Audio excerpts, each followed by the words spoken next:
Hello বন্ধুরা, আজকে রবিবারে সবজি মার্কেটে চলে এসেছি। এই দেখো,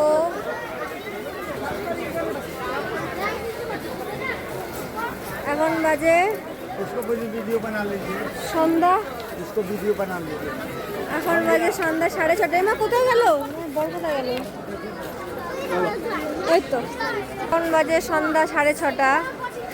আর কিছু সবজি কেনার ছিল। এই সন্ধ্যার দিকটা সবজি দাম একটু কম থাকে তুলনামূলক সকালবেলায়।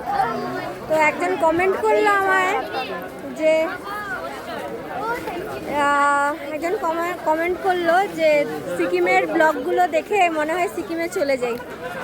যিনি এই কমেন্টটা করলেন সে এখন কলকাতায় ট্রান্সফার হয়ে গেছেন, কলকাতায় চাকরি করেন, আগে সিকিমে চাকরি করতেন।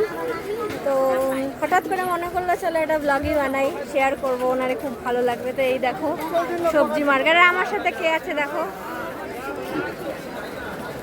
আমার বড়মশাই। সবজি কিনতে এসেছি। সকালে আমাদের সবজি বাজার হয়ে গেছে, কিন্তু বিকেলে মানে এই সন্ধ্যা থেকে দামটা একটু কম থাকে।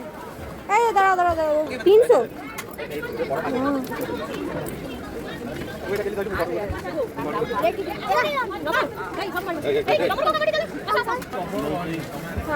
লাউ খাবে বলছিল যে। হ্যাঁ, লাউ কিনে বা লাউ চলো নি, আগে দরদাম করো। আর এই মোবাইল বন্ধ করো।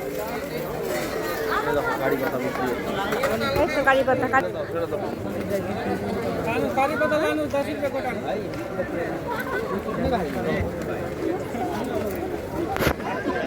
কারি পাতা দেখে আটকে গেলাম, কিন্তু কারি এই যে কারি পাতা একজনের গাছ আছে না, গাছ থেকে তুলেছি পরশু দিন। ওই বিহারির বুড়িটার থেকে, বিহারি নাচ নেপালি বুড়িটার থেকে বকা শুনেছি।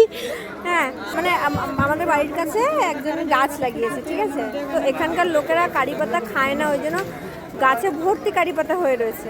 এ যদি উড়িষ্যা হতো তো এই গাছ পুরো ন্যাড়া করে দিত, কারণ উড়িষ্যায় কারি পাতা খুবই চল।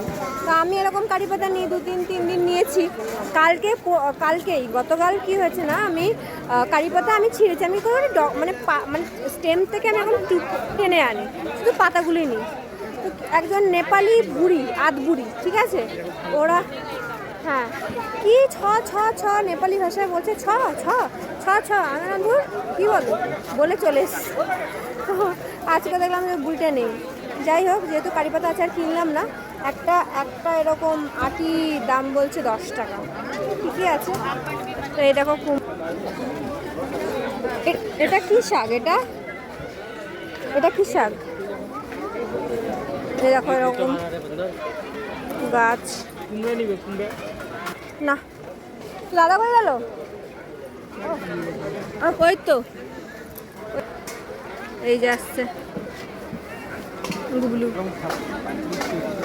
কত শাক!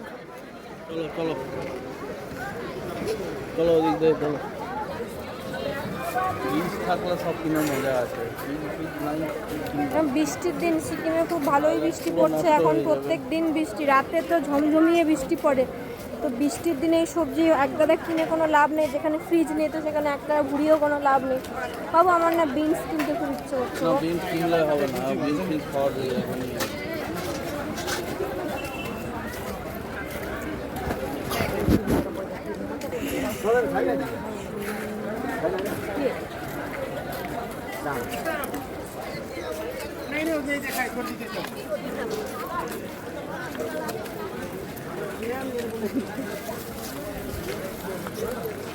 কোথায় যাচ্ছি আমরা? তুই ধোসা খাওয়াতে নিয়ে যাচ্ছ নাকি? তাহলে বেকার যাচ্ছি কেন? ডাল বুট কিনে বাড়ি চলো।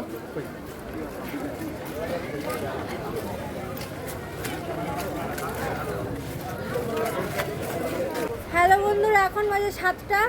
এই যে আমার হাতে এখন আইসক্রিম খেয়ে বাড়ি ফিরছি। অনেকগুলো সবজি কিনলাম।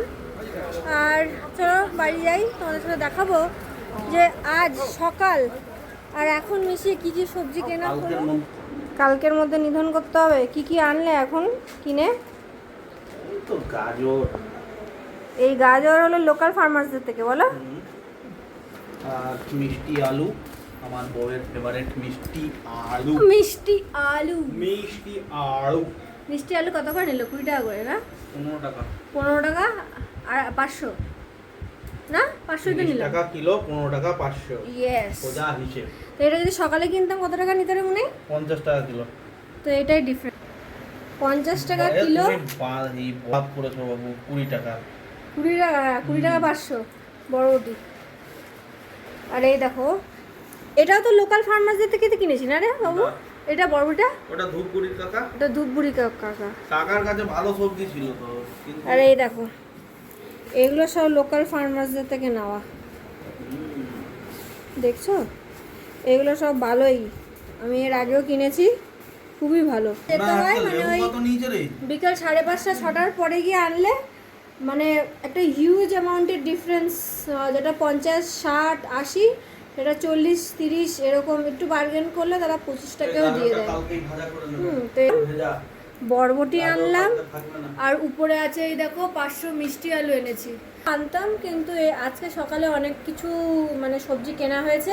এরকম কি কি বাবু? চিচিঙ্গা হয়েছে, ঝিঙা হয়েছে, ঝিঙ্গা হয়েছে, ঢেঁড়স হয়েছে, পটল হয়েছে, বেগুন হয়েছে, আদা গাজরগুলো রসুন, এখানেই রাখো। আদা রসুন, আলু, বরবটি মনে হয় 2 দিন লাগবে তো। পেঁয়াজ, আলু, লঙ্কা, আর তো যা বর্ণসাই বললেন সেসব সবজি সব কেনা হয়েছে। ঠিক আছে, সেগুলো সব সকালে বেশি দাম দিয়ে। এখানে 2খানা ঝিঙে আছে, 2খানা ঝিঙেই কালকে করে দেবে।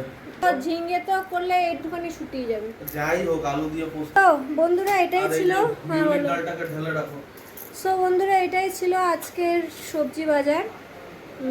এটা পুরো ফ্রিজ নেই, দেখো আমাদের ঘরে ফ্রিজ নেই, সিকিমে ফ্রিজ নেই। ফ্রিজ থাকলে তো আরও অনেক কিছু স্টোর করে রাখা যেত, যেরকম